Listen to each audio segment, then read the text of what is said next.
আসসালামু আলাইকুম রহমতুল্লাহি ওয়া বারাকাতুহু। ওয়ালাইকুম আসসালাম ওয়া আমাকে শুনতে রাহমাতুল্লাহি পাচ্ছেন? ওয়া বারাকাতুহু। জি, জি, স্পষ্ট শোনা যাচ্ছে। শোনা যায়। জি, শোনা যাচ্ছে। জি, আবু তাল্লাহ ভাই শুরু করেন। হুম, লাইভের বিষয়টা আসসালামু দেখে নেন। জি, জি, জি। আসসালামু আলাইকুম ওয়া রাহমাতুল্লাহি ওয়া বারাকাতুহু। আলহামদুলিল্লাহি ওয়াহদা ওয়াসসালাতু ওয়াসসালামু আলা রাসূলিল্লাহ ওয়া আলা আলিহি ওয়া সাহবিহি আজমাইন আম্মা বা'দ। আউযু বিল্লাহি মিনাশ শাইতানির রাজীম। বিসমিল্লাহির রহমানির রহিম। وقل جاء الحق وزهق الباطل إن الباطل كان زهوقا رب اشرح لي صدري ويسر لي أمري واحلل عقدة من لساني يفقهوا قولي। সুপ্রিয় দর্শক শ্রোতা, যারা আমাদেরকে দেখছেন, সকলকে আমাদের পক্ষ থেকে আন্তরিক মোবারকবাদ। সুপ্রিয় দর্শক শ্রোতা, যারা আমাদের এই পেজে দেখছেন, আপনারা সবাই অবগত আছেন আমরা হাদিস অস্বীকারীদেরকে নিয়ে প্রতিনিয়ত আমরা লাইভ করতেছি। ইনশাআল্লাহ এই ধারাবাহিকতা চলমান থাকবে। তারপরে তাদের প্রত্যেকটা অভিযোগ আমরা এই লাইভের মাধ্যমে আমরা জবাব দিতে বাধ্য হই। ঠিক আছে? তো যাই হোক, আজকে আমাদের আলোচনার বিষয়বস্তু হচ্ছে হাদিস অস্বীকারীদের অভিযোগ হচ্ছে ইমাম বুখারী অনারব, সুতরাং তার সংকলনকৃত হাদিসের বই মানা যাবে না। এটা হচ্ছে হাদিস অস্বীকারীদের অভিযোগ। এই অভিযোগের জবাব আজকে আমাদের অনুষ্ঠানের সম্মানিত শেখ আহমদুল্লাহ সৈয়দপুরী হাফিজাহুল্লাহ, উনি এই অভিযোগের জবাব দিবেন। আমি শায়েখের কাছে চলে যাচ্ছি। জি, আসসালামু আলাইকুম রহমতুল্লাহ। শায়েখ, ভালো আছেন আপনি? ওয়ালাইকুম আসসালাম ওয়া রাহমাতুল্লাহি ওয়া বারাকাতুহু। আলহামদুলিল্লাহ, আপনারা সবাই কেমন আছেন? জি, জি, আলহামদুলিল্লাহ আলহামদুলিল্লাহ। আমি ভালো। জি, আলহামদুলিল্লাহি রাব্বিল আলামিন ওয়াসসালাতু ওয়াসসালামু আলা রাসূলিল আমিন আম্মা বাদ।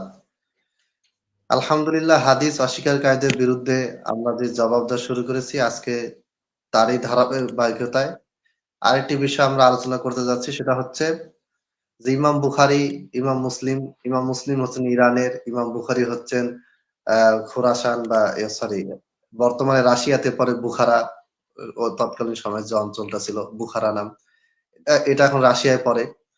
তারপরে ইবনে হাজার আসকালানি, তিনি ফিলিস্তিনের, শাইখুল ইসলাম ইবনে তাইমিয়া তিনি দামেস্কের। তো এইভাবে করে তারা যেটা বলতে চাচ্ছে যে মক্কা মদিনায় কোরআন নাজিল হয়েছিল, কিন্তু হাদিসগুলা আসছে বিভিন্ন দেশের বাইরের মুহাদ্দিসদের নামে কিছু লোক, তারা এটি বানিয়ে লিখেছে। নাউযুবিল্লাহি মিন যালিক। তো এটার খুব সংক্ষিপ্ত জবাব আজকে আমরা দিব, লম্বা জবাবের প্রয়োজন হবে না। আমি কয়েকজন মুহাদ্দিসের নাম বলবো যারা ইমাম বুখারীর পূর্বের এবং ইমাম বুখারীর সমকালীন, ইমাম বুখারীর পূর্বের এবং ইমাম বুখারীর পরেও এসেছেন। তার মধ্যে একজনের নাম হচ্ছেন ইমাম মালিক রাহিমাহুল্লাহ, যিনি মদিনার একজন বিখ্যাত আলিম ছিলেন। ইমাম মালিক রাহিমাহুল্লাহ লিখিত মুয়াত্তা ইমাম মালিক, ইনি মারা গেছেন ১৭৯ হিজরিতে।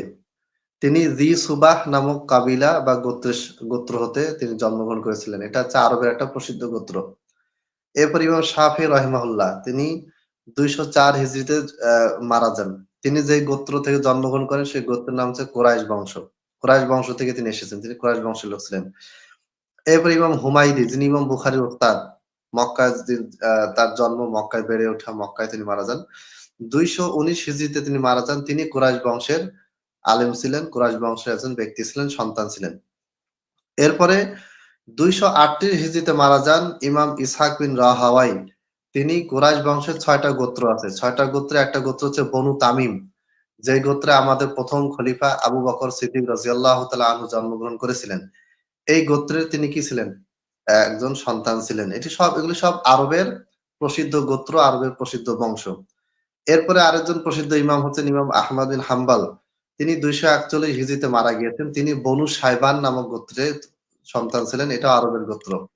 ইমাম দারিমি, মানে আরবের গোত্র বাংলাদেশে আসছে, তবে বাংলাদেশে জন্মগ্রহণ করেছে বিষয়টা এরকম না। উনারা আরব দেশেই ছিলেন এবং আরবের তৎকালীন সময় তো সৌদি আরব এখনকার যে সীমানা নিয়ে আছে, তখন তো সৌদি আরব এরকম সীমানা ছিল না। তখন সীমানা ছাড়াই আরো অনেক বড় ছিল।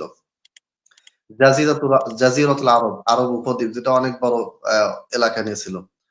তাহলে ইমাম আহমদ বিন হাম্বল তিনি বনু সাইবান গোত্রে ছিলেন এবং ২৪১ হিজরিতে তিনি মারা গেছেন। ইমাম দারিমি ২৫৫ হিজরিতে মারা গেছেন, তিনি বনু তামিম গোত্রে ছিলেন। ইমাম মুসলিম রাহিমাহুল্লাহ, যাকে তারা ইরানি বলে, তিনি আসলে বনু কুসাইর, এটাও আরবের গোত্র। 241 হিজরিতে 61 হিজরিতে ইমাম মুসলিম মারা গেছেন।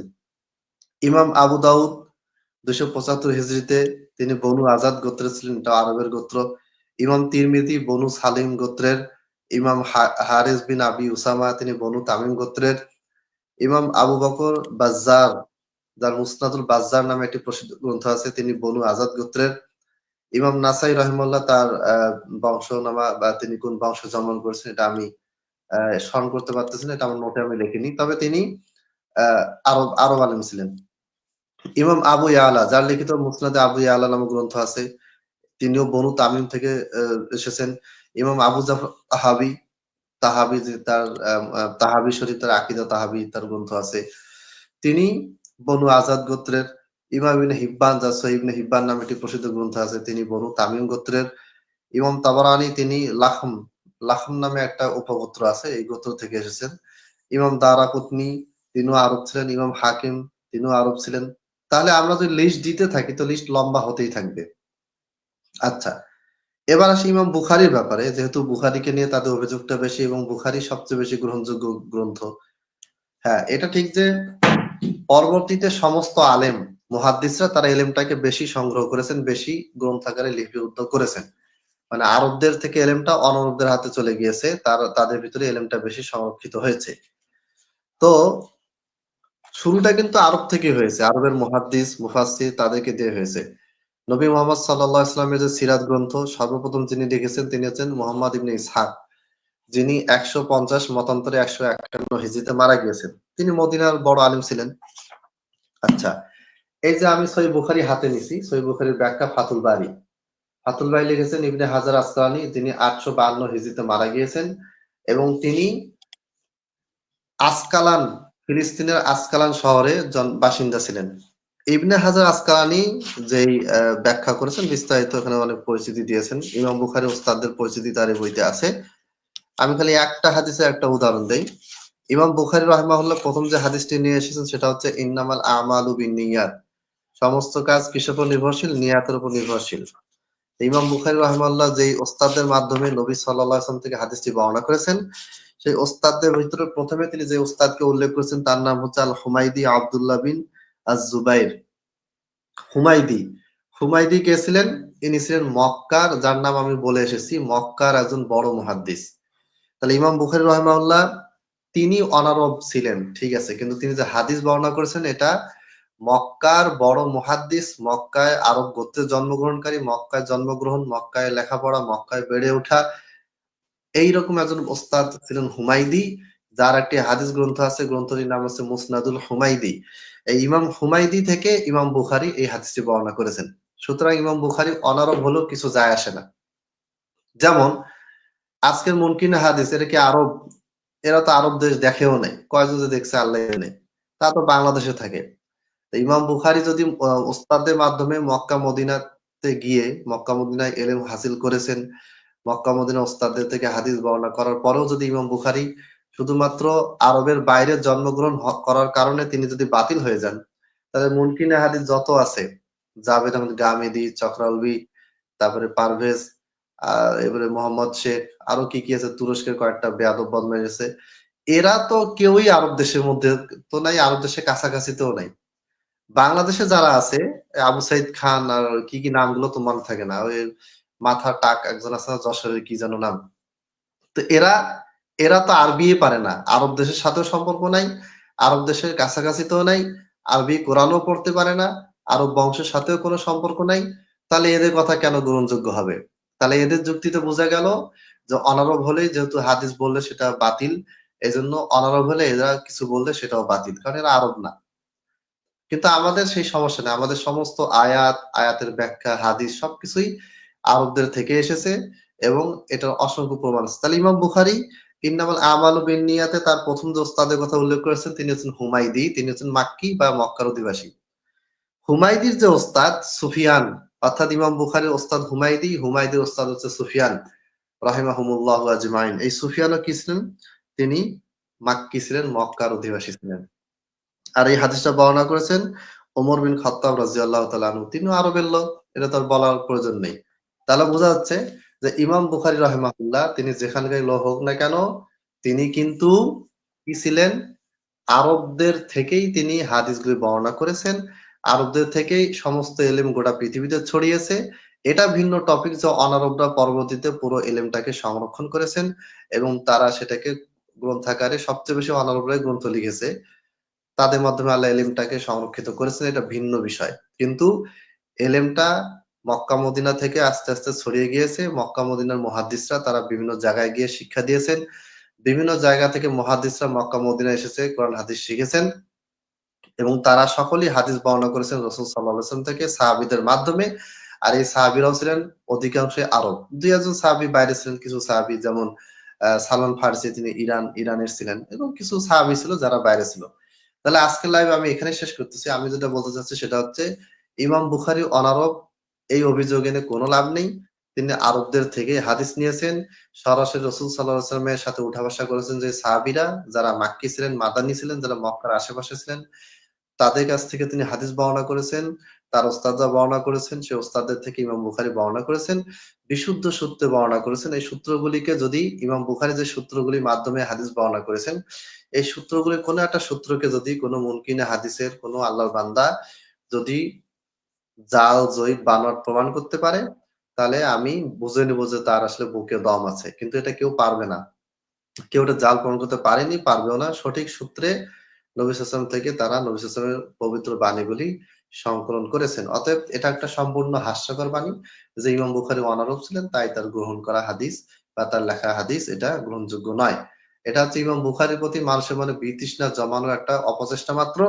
এই অপচেষ্টা সফল হয়নি, হবেও না। গোটা পৃথিবীতে কোরআনের পরে সবচেয়ে বেশি যে কিতাবটা চলে সেটা হচ্ছে বুখারী শরীফ। আমি যদি মানুষের সংকলনকৃত সবচেয়ে জনপ্রিয় গ্রন্থের নাম বলতে বলি তাহলে ১ নম্বরে বুখারী আসবে। মানুষের লিখিত সবচেয়ে বড় জনপ্রিয় লেখককে বললে ১ নম্বরে যার নাম আসবেন তিনি হচ্ছেন ইমাম বুখারী রাহিমাহুল্লাহ। সবচেয়ে বেশি গ্রহণযোগ্যতা পেয়েছেন যেই ব্যক্তি যার নাম আসবে তিনি হচ্ছেন ইমাম বুখারী রাহিমাহুল্লাহ।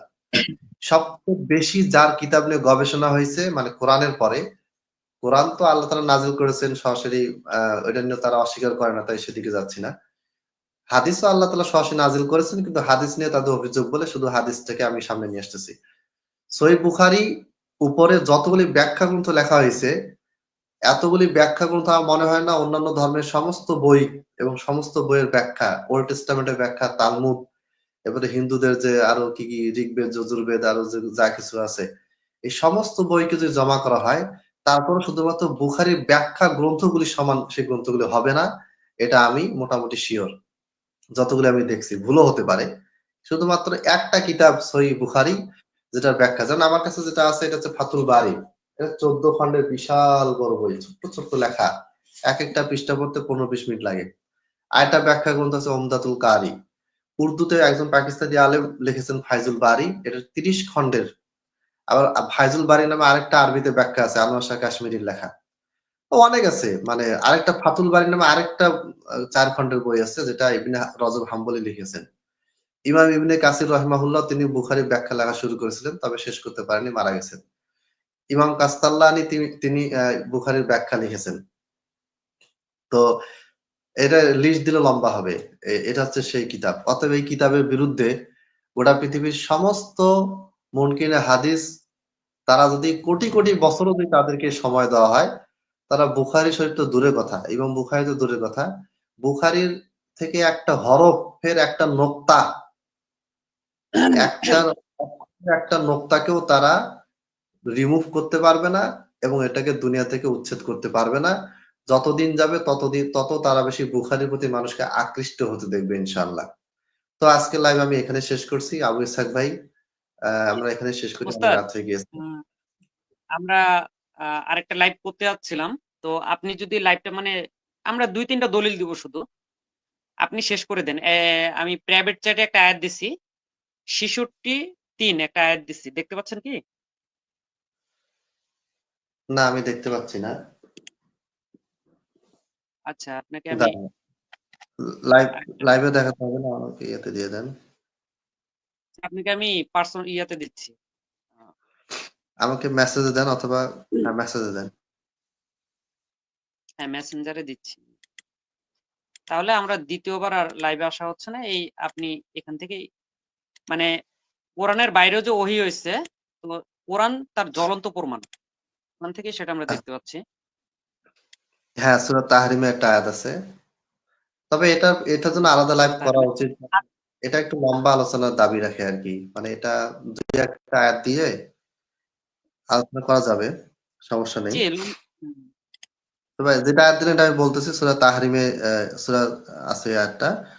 আ আল্লাহ তাআলা বলেছেন ওয়া ইয আসারান নাবিয়্যু ইলা বা'দি আজওয়াজিহি হাদিসা। আর স্মরণ কর যখন নবী তার কোন এক স্ত্রীকে গোপনে একটি কথা বলেছেন। আসারান নাবিয়্যু। আসাররা মানে গোপনে বলেছিলেন। আমরা বলি যে জেহরি নামাজ, সিররি নামাজ। এই সিররি মানে গোপন। ওখান থেকে আ ক্রিয়া ভাব ফর্ম হচ্ছে আসাররা। ওয়া ইয আসারান নাবিয়্যু ইলা বা'দি আজওয়াজিহি হাদিসান। হাদিসান মানে কথা। তো হুম, আল্লাহ হুম, নবী সাল্লাল্লাহু আলাইহি ওয়াসাল্লাম তখন তার কোন এক স্ত্রীকে গোপনে একটি কথা বলেছিলেন। ফালাম্মা নাব্বাআত বিহি, যখন তার সেই স্ত্রী এটাকে কি করলেন? প্রকাশ করে দিলেন। ওয়া আযহারাহুল্লাহু আলাইহি, এরপরে আল্লাহ তাআলা কি করলেন? সেটা নবীর কাছে প্রকাশ করে দিলেন। মানে নবী সাল্লাল্লাহু আলাইহি ওয়াসাল্লাম তার স্ত্রী বলেছিলেন, নবীর স্ত্রী আবার আরেকজনের কাছে বলে দিয়েছে।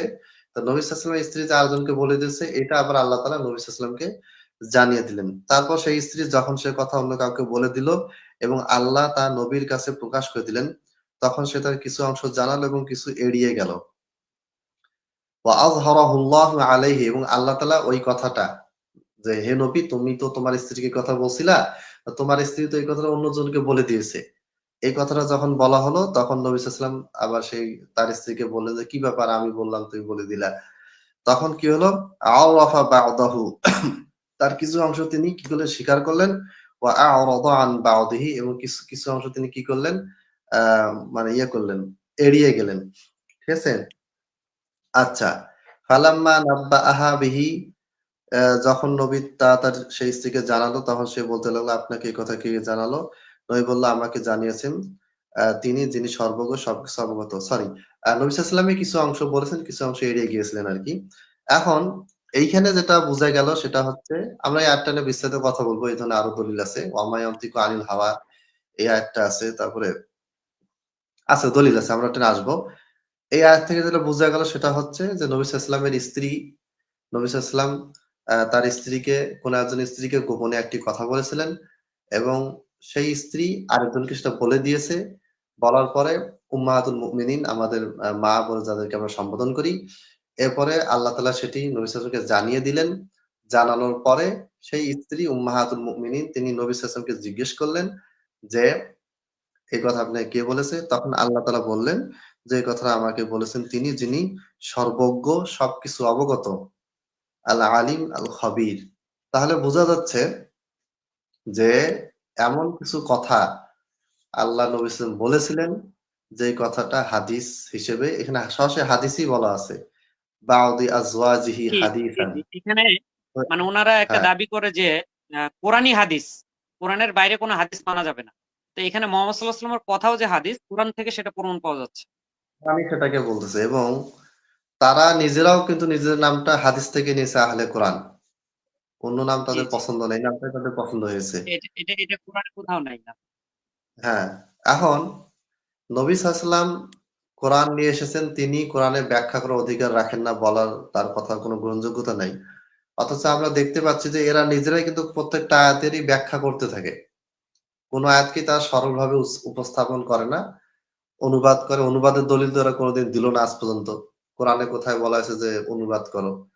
২ নাম্বার কথা হচ্ছে যে তারা নিজেরাই ব্যাখ্যা করতে থাকে ইচ্ছামত। যে এটার ব্যাখ্যা এটা, এটার ব্যাখ্যা ওটাও। তার মানে নবী সাল্লাল্লাহু আলাইহি ওয়াসাল্লামের উপর আল্লাহ ওহী নাযিল করেছেন, তিনি ব্যাখ্যা করার অধিকার রাখেন না। নাউজুবিল্লাহ। আর এরা এরা কোরআন পড়তে পারে না। আলিফ থেকে ইয়া পর্যন্ত পড়তে বললে পড়তে পারবে না। আরবি ভাষার প্রাথমিক বেসিক জ্ঞানটাও এদের নাই। অথচ এরা কোরআনে নিজের মতো করে ব্যাখ্যা করে। যাই হোক, এই লাইভে আমরা এখন শেষের দিকে চলে এসেছি। এই আয়াতটা হচ্ছে স্পষ্ট দলিল, যেখানে নবী সাল্লাল্লাহু আলাইহি ওয়াসাল্লামের কথা হচ্ছে হাদিস, যেটা তিনি তার স্ত্রীকে বলেছিলেন। আল্লাহ তাআলা সরাসরি এটা উল্লেখ করেছেন। তো আমার মনে হয় এই আয়াতের চেয়ে স্পষ্ট দলিল আর কিছু এবং নেই।